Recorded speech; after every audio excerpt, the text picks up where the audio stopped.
Hello traders, very good morning. तो आज 14th of July 2022। तो आज से मैं एक सीरीज़ स्टार्ट कर रहा हूँ, that is for the investing purpose. तो मैं इस सीरीज़ में इन्वेस्टिंग पर्पस के लिए कोई नया चीज़ें यहाँ पर डिस्कस नहीं करूँगा, बट वही जो कॉमनली यूज्ड वाइड यूज्ड चीज़ें हैं वो मैं डिस्कस करूँगा। तो बेसिकली इसके लिए हम एक थर्ड पार्टी वेबसाइट का यूज़ करेंगे जो कि है Screena.in।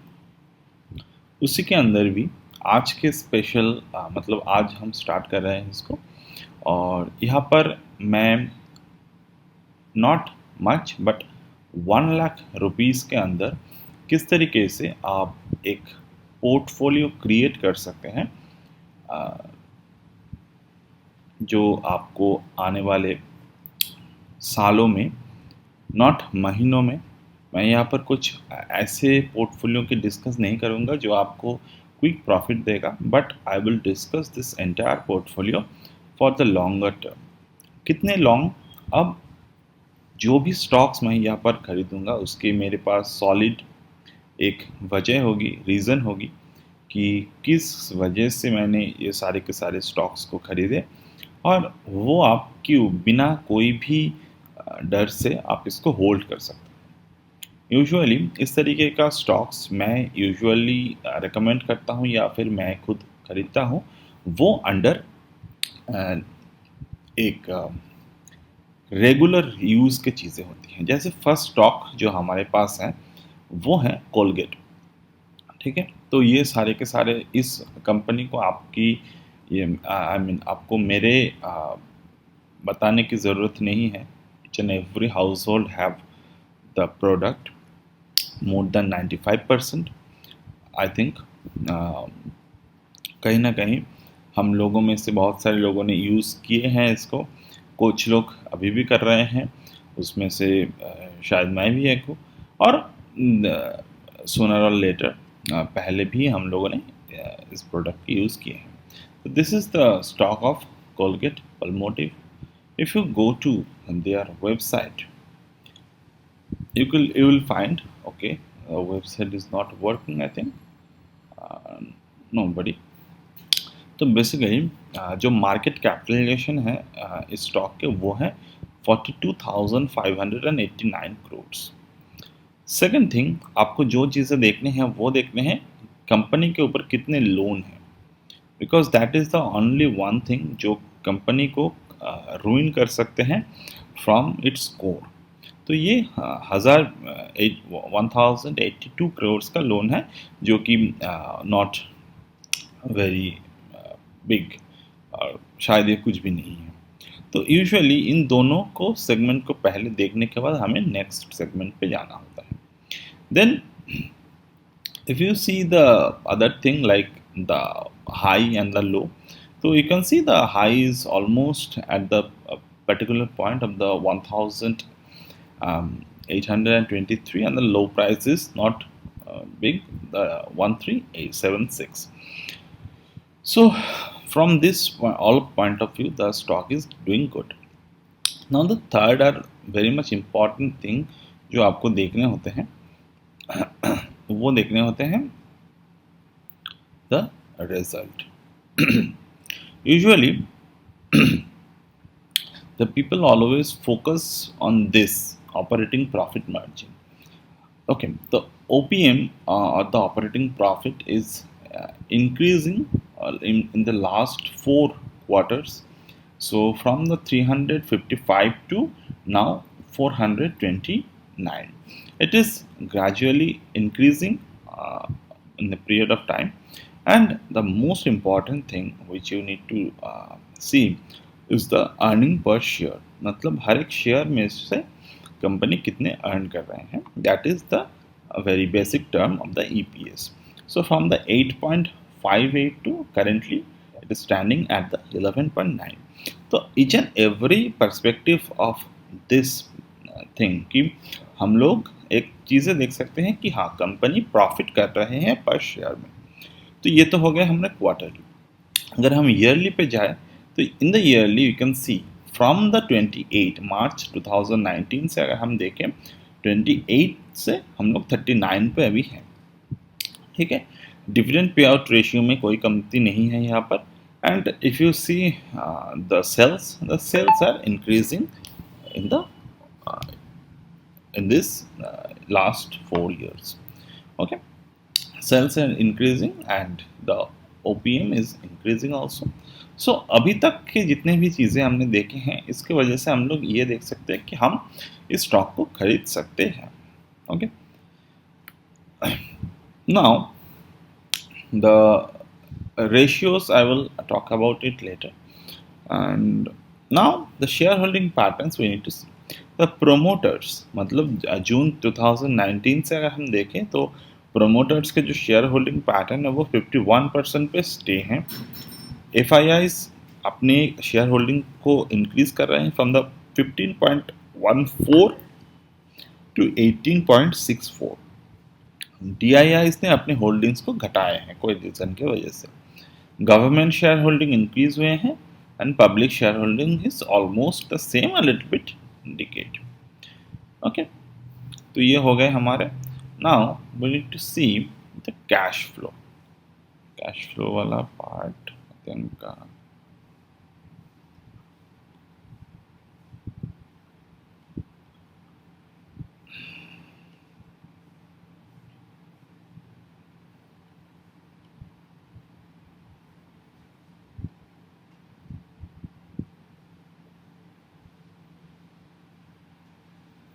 ठीक है। तो this is the cash flow, this is cash flow के मतलब मैं अगर बेसिक टर्म में कहूँ कि मान लो आप एक बिजनेसमैन हैं, your store is full of the products which you want to sell, but you don't have the reserve cash flow. मतलब आपके जो दुकान की अकाउंट है वहाँ पर कैश जो है वो ज़ीरो है या फिर इतने नेगेटिव है जो आपकी बोरोइंग में चला जाएगा।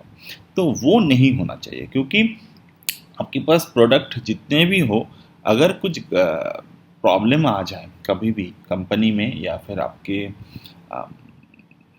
बाकी और चीज़ों में जो आपकी कंपनी को हर्ट कर सकते हैं या फिर उसको अफेक्ट कर सकते हैं, तो उस वक्त अगर आपको आपके दुकान के प्रोडक्ट को कॉस्ट प्राइस से या फिर उससे कम में बेचना पड़े तो वो आपकी कंपनी के लिए सही नहीं है। तो उसकी वजह से आपके पास जो है वो कैश फ्लो होने चाहिए, क्योंकि कैश इज़ द किंग। आप कोई कुछ भी कह ले तो each and every time if you don't have the enough liquid cash you are not doing good. तो ये नेट कैश फ्लो अगर हम देखें, दिस इज डूइंग वंडरफुल। तो from the 95 crores in the March 2012, in between all of this जो भी negative चीज़ें आए हैं, और मार्च 2022 पे company have the highest cash in their hand. Okay, now इस कैश फ्लो के बीच में अगर हम देखें तो ऑपरेटिंग एक्टिविटी से काफ़ी कैश यहाँ पर आए हैं, इन्वेस्टिंग से थोड़े यहाँ पर लॉसेस है, और कैश फ्रॉम फाइनेंसिंग एक्टिविटी से यहाँ पर लॉस है। मतलब कंपनी अगर कोई कहाँ पर कुछ और कंपनीज पे फिनेंस कर रहे हैं, डिविडेंड्स दे रहे हैं, other all of the things is there, तो उस हिसाब से है। बट अगर आप नेट कैश फ्लो की बात करें तो net cash flow is positive for the company. Negative होने से क्या होते हैं, अगर आप मार्च 2021 पे यहाँ पर देखें तो in the March 2021, this is the January and this is the March. ठीक, तो मार्च 2021 पे अगर आप देखें यहाँ पर तो from what is the effect of the negative cash flow, तो this from this all of this year the market just went up and down the next past few years, past one. Okay, so this is what I am showing you. And अगर आप अभी के हिसाब से देखें मार्च 2022 पे the company have the highest cash flow of the 427 crores. तो this is the thing. तो अभी तो ये सब तो हम फंडामेंटली बात कर लिए। तो अभी हम देखेंगे कि मार्केट में एंट्री किस तरीके से लेने होते हैं। This is the moving average. तो हम लोग गोल्डन क्रॉसओवर यूज़ कर रहे हैं, मतलब कि यहाँ पर I think 50 and 90, I have to recheck once and 50 and 90। तो उस हिसाब से अगर हम देखें, 1 सेकेंड, नहीं यहाँ पर 50 और 200 दिखा रहे हैं, बट दैट्स ओके, 50 एंड 200 उस हिसाब से भी हैं, बट हम लोग क्या करेंगे, हम लोग 50-90 को देखेंगे। 50-90 में जो रिजल्ट्स आते हैं दैट इज ऑल्सो वंडरफुल। तो 50-90 के देखने की कुछ नज़रिए होते हैं, but I am currently showing the basic method after all of this fundamental aspect analysis कि स्टॉक प्राइस क्या 50-90 के ऊपर है या फिर नीचे है। अगर ऊपर है यहाँ पर, and we can see there is a support of, I think the support is at this 1529 के ऊपर है, तो हम लोग यहाँ पर कोलगेट को बाय कर सकते हैं। तो मैं आपके साथ यहाँ पर एक पोर्टफोलियो को क्रिएट करूंगा जो कि होगा 1 लाख के लिए, ठीक है। तो मैं यहाँ पर मिनिमम 5 स्टॉक पे इन्वेस्ट करने की कोशिश कर रहा हूँ आपसे। This is the long term, I think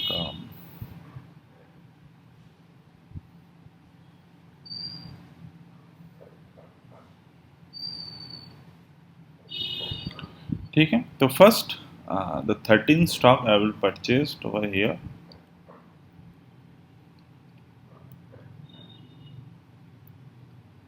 ठीक है, चलो फर्स्ट स्टॉक हमने यहाँ पर खरीद ली। Now going for the second stock. तो सेकंड स्टॉक हम लोग ले सकते हैं एक यहाँ पर तो फिलहाल कुछ नहीं दिख रहा है। I think if I go to the screener and automobile sector से कुछ देखने की कोशिश करते हैं। In the automobile sector if I check for the M&M, कुछ दिन पहले मैंने लिए थे इसको। चलो M&M की ही बात कर लेते हैं। M&M जैसे कि मैंने खरीदे थे, तो ये स्टॉक ये ऑलमोस्ट अपने लाइफ टाइम हाई पे चल रहे हैं, and automobile sector is going to do good in the upcoming time definitely.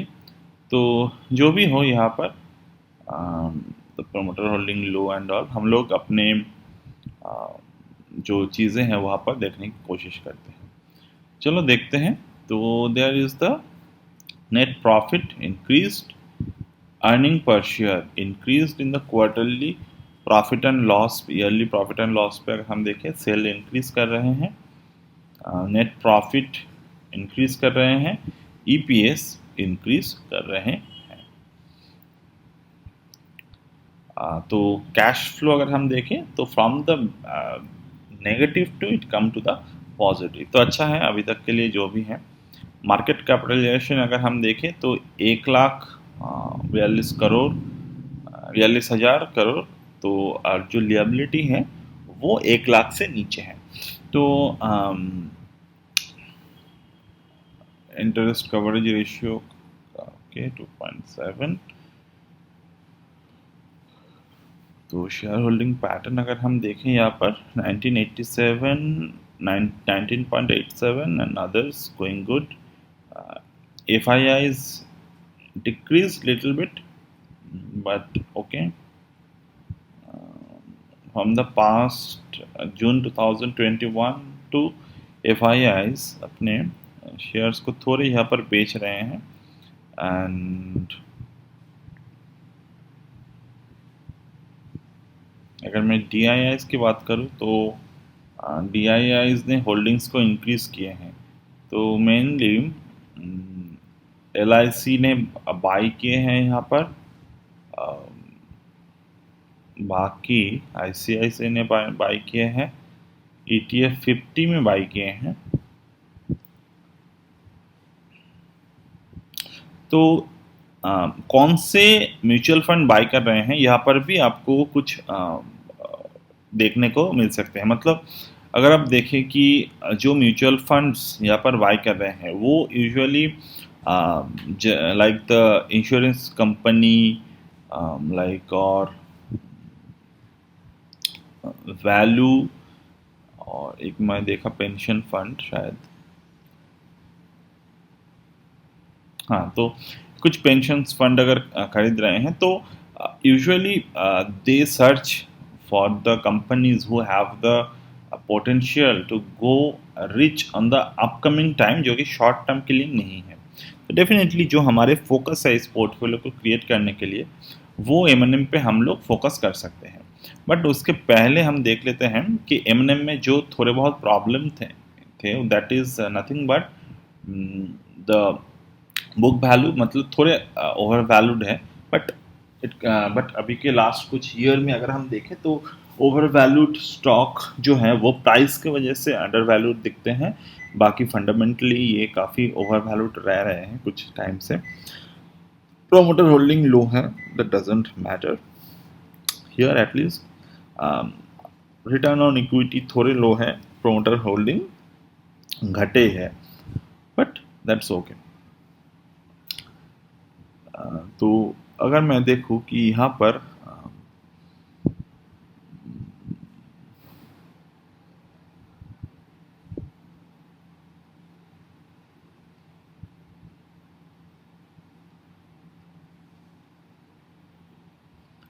Hero MotoCorp का अगर मैं देख लूँ एक बार, 10% इसके लियाबिलिटी है एक्चुअली, विच इज डेब्ट फ्री है कंपनी, गुड डिविडेंड यील्ड है। तो अगर मैं देखूं तो ईपीएस ईपीएस घटे हैं, तो ये ईपीएस घटे हैं तो मुझे नहीं लगता यहाँ पर इसके रिकवरी, आई मीन थोड़े बहुत डिप आने के चांस है हीरो मोटो पे। तो ठीक है, हम लोग एम पे ही जाते हैं, ठीक है। तो just going to the M,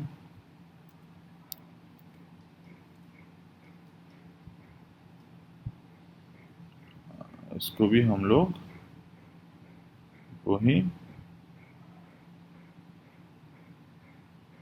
20,000 के खरीदते हैं।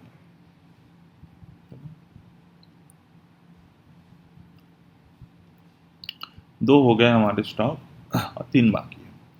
तो तीसरे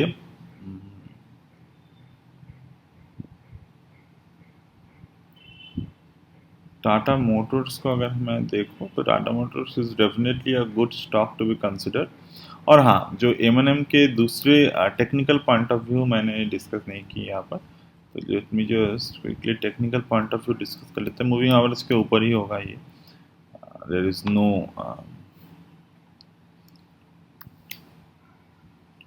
90 और 50, ठीक है। तो जब स्टॉक 90 और 50 के बहुत ऊपर होते हैं तो हमें फिबोनाची रेशियो का एक थोड़े एग्जांपल यहाँ पर लेना होता है। तो अगर हम वो फिबोनाची एग्जांपल लें कि, तो हम देख सकते हैं कि 1.618 के ऊपर ये स्टॉक गए थे and this is coming down from its particular range. तो इस रेंज पे हम देखेंगे कि मार्केट जितने भी स्विंग्स को क्रिएट कर रहे थे, तो ये स्विंग्स को हमें देखने के लिए हमें एक और मूविंग एवरेज की ज़रूरत होगा, वो होगा 21 पीरियड।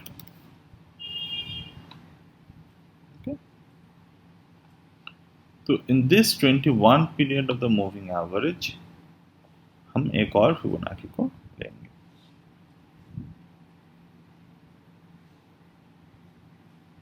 तो उस फिबोनाची को अगर हम देखें तो ये 1.618 पे किस तरीके से काम किया था वो हम रेप्लिकेट करेंगे, ऐसा सोचेंगे कि 50 और 90 के मूविंग एवरेज के ऊपर। तो हम यहाँ पर देख सकते हैं कि ये जब 21 पीरियड में स्विंग को क्रिएट किया था तो ये भी 1.618 पे गया था ऊपर की तरफ and came down and let again going up on the upward side. तो अभी भी 1.618 के ऊपर गए हैं प्राइस और ये कम डाउन नीचे की तरफ कूलिंग हो रहे हैं। तो ये आगे जाकर शायद ऊपर की तरफ ये फिर से जाने की कोशिश करेगा। और अगेन ये कोई शॉर्ट टर्म पिक नहीं है, this is all its long term pick. ये हो गए हमारे। नेक्स्ट हम लोग स्क्रीनर पे जाएंगे।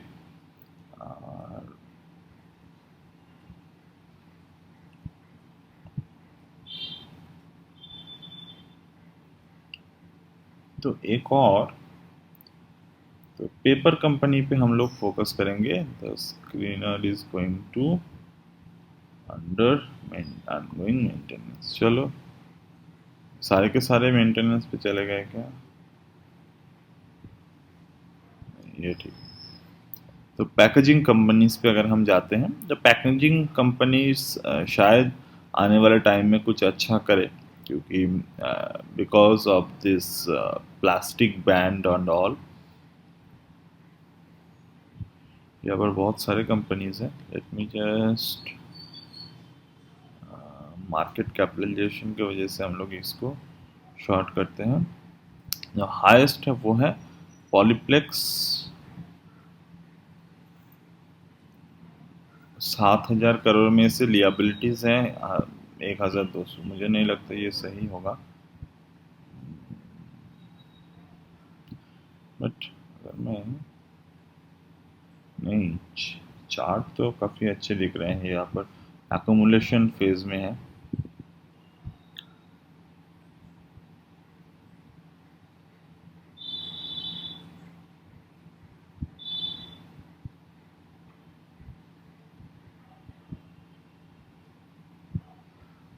ईपीएस इंक्रीज हुए हैं, ईपीएस इंक्रीज हुए हैं, हाँ, तो ठीक ही लग रहे हैं इसको। चार्ट में एक बार देख लेते हैं। Polyplex corporation,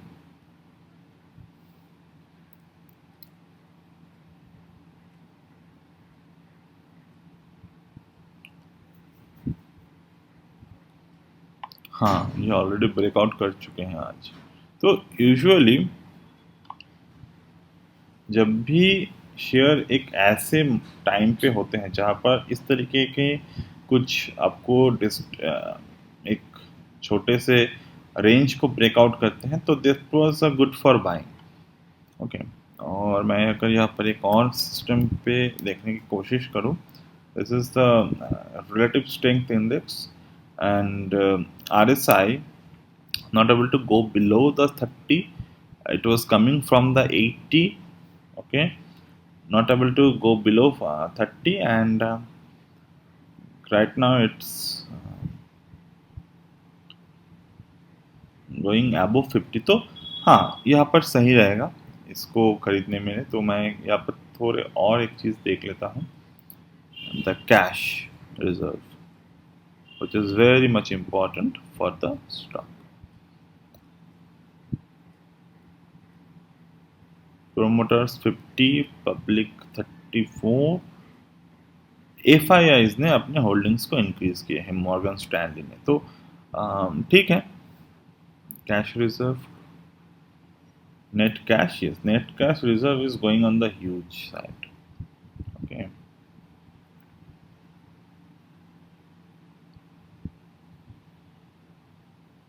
fixed asset purchase इतना किस तरीके से इंक्रीज होगा? ठीक है, इसको नज़र में रखने होंगे, क्योंकि but I think it's good. Chart भी काफ़ी अच्छे हैं। This is some kind of stock, मतलब ये real multibagger kind of stock है ये। ठीक है, होल्ड करके देखते हैं अगेन। और मैं एक चीज़ देख रहा हूँ कि कहीं कोई लोअर सर्किट वगैरह तो नहीं है यहाँ पर।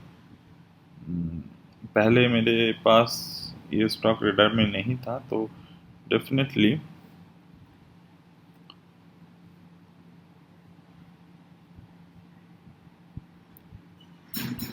हाँ, ये आपने जो वैल्यू, मतलब यहाँ पर जितने भी डाउन साइड आए थे उसके 0.236 रेंज के ऊपर ही जा रहे हैं, तो हाँ ये कोशिश किया जा सकता है यहाँ पर एक।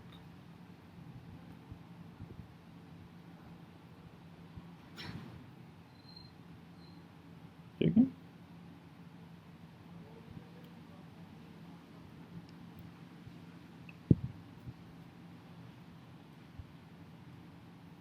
तो 3 हो गए हमारे यहाँ पर,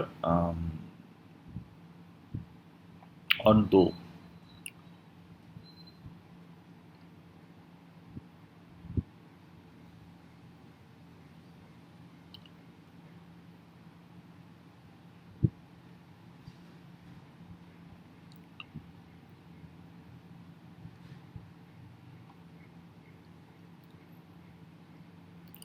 चलो, तो this is one of the hugely used screener called the bull curtail, and इसको भी हम लोग मार्केट कैपिटलाइजेशन के हिसाब से फिगर आउट कर लेंगे।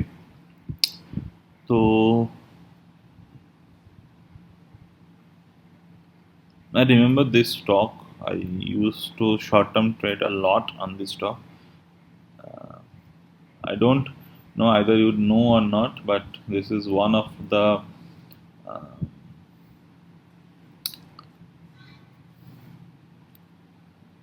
best stock we used to see.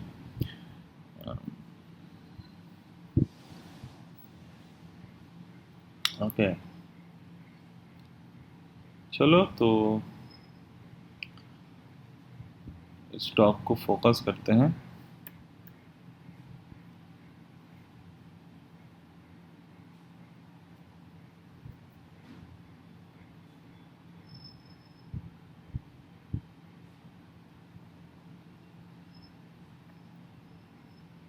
तो ये एक स्टॉक के प्रॉब्लम है यहाँ पर, बट मोनोपोली कंपनी है ऑलमोस्ट।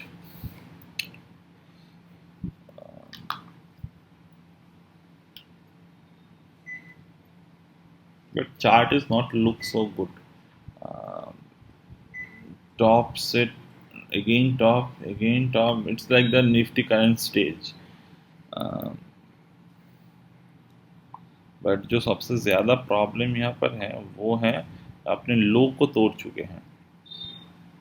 जो रिसेंट एक लो था ना, इसको तोड़ चुके हैं। तो चार्ट वाइज मुझे जैसे कि खरीदने का मन भी है, तो फिर भी ये चार्ट देखकर लग नहीं रहा है कि ये सपोर्ट पे है, क्योंकि जो भी रेजिस्टेंसेस यहाँ पर, हाँ इस रेंज पे अगर मैं देखूँ तो ये स्टॉक स्ट्रेंथ दिखा सकता है, क्योंकि ऑलरेडी इसमें कोशिश की एक बार। कोशिश करने के बाद ये प्रोबेबली एक हेड एंड शोल्डर क्रिएट करेगा, reverse head and shoulder. But आज के लिए तो फिलहाल मुझे दिख नहीं रहा है कि ये स्टॉक पे कुछ, जैसे कि यहाँ पर भी सेम तरीके से क्रिएट हुआ था, बट आई डोंट थिंक कि this is good for the short term buying. अगर आते हैं तो एटलीस्ट 625 626 के ऊपर ये अपने रेंज है उसको एक्सपेंड करने की कोशिश करेगा। तो हम लोग एक काम करते हैं, हम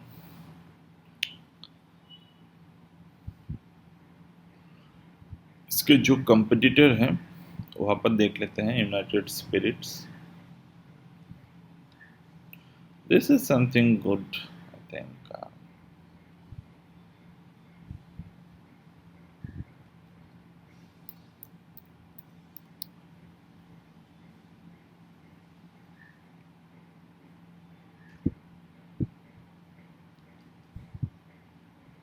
this is a stock for the investment.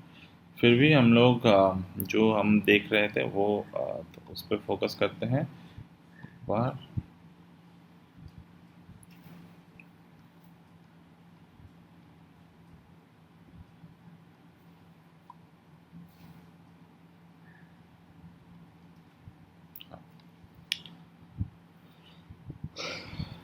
Quarterly result अगर मैं देखूं तो अर्निंग पर हाँ, ईपीएस इज डिक्रीजिंग, तो डेफिनेटली मैं यहाँ पर नहीं अपने पैसे को रोकने वाला। ये एक चीज़ मैं कुछ भी हो जाए मैं मान के चलता हूँ कि अर्निंग पर शेयर आपकी इंक्रीज होनी चाहिए। ईयरली पे तो हो रहे हैं, बट जो क्वार्टरली है क्वार्टरली पे यहाँ पर थोड़े बहुत प्रॉब्लम क्रिएटेड है। तो मार्च पे, तो मार्च पे है, बट फिर भी one thing I need to सी।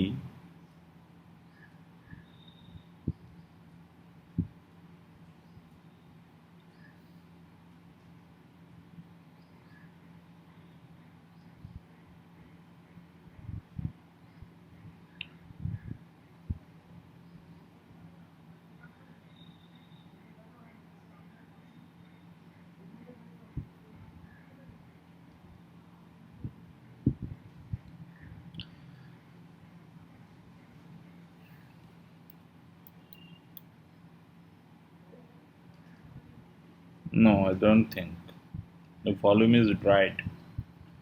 हो सकता है कि शॉर्ट टर्म में ये 900 पर चला जाए, but I will still not focus on this.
This company is going good, but problem is only one, that is the cash flow. Cash flow यहाँ पर कम है थोड़े। Share holding pattern is good, F I eyes increase हो रहे हैं, D I eyes increase हो रहे हैं, public share holding almost same, but the problem is that कि the cash flow, all of this cash flow is suddenly negative in this company। तो definitely मैं एक काम करते हुए लिक्विड कंपनी का भी छोड़ ही देता हूँ। In between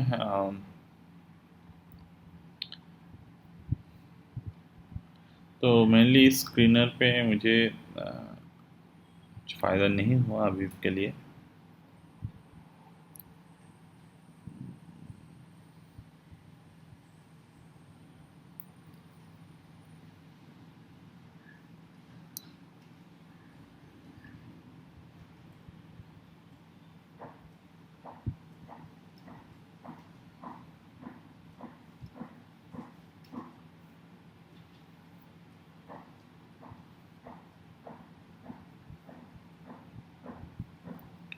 this is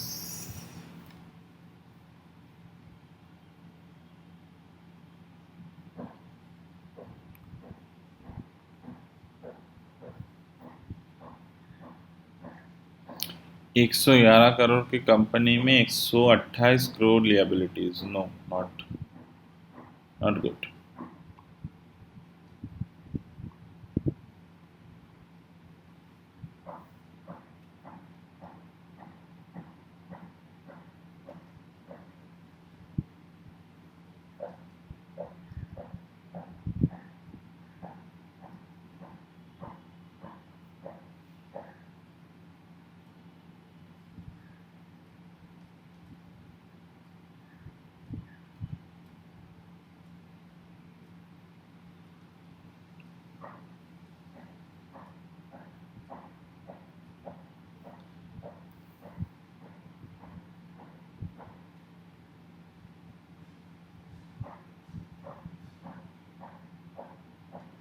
blue Dart पे अगर मैं देखूँ, net profit increase, EPS increase, hope the yearly, yes, yearly is huge, EPS increased, now the cash flow वो अगर पॉजिटिव हो, हाँ ये ठीक है।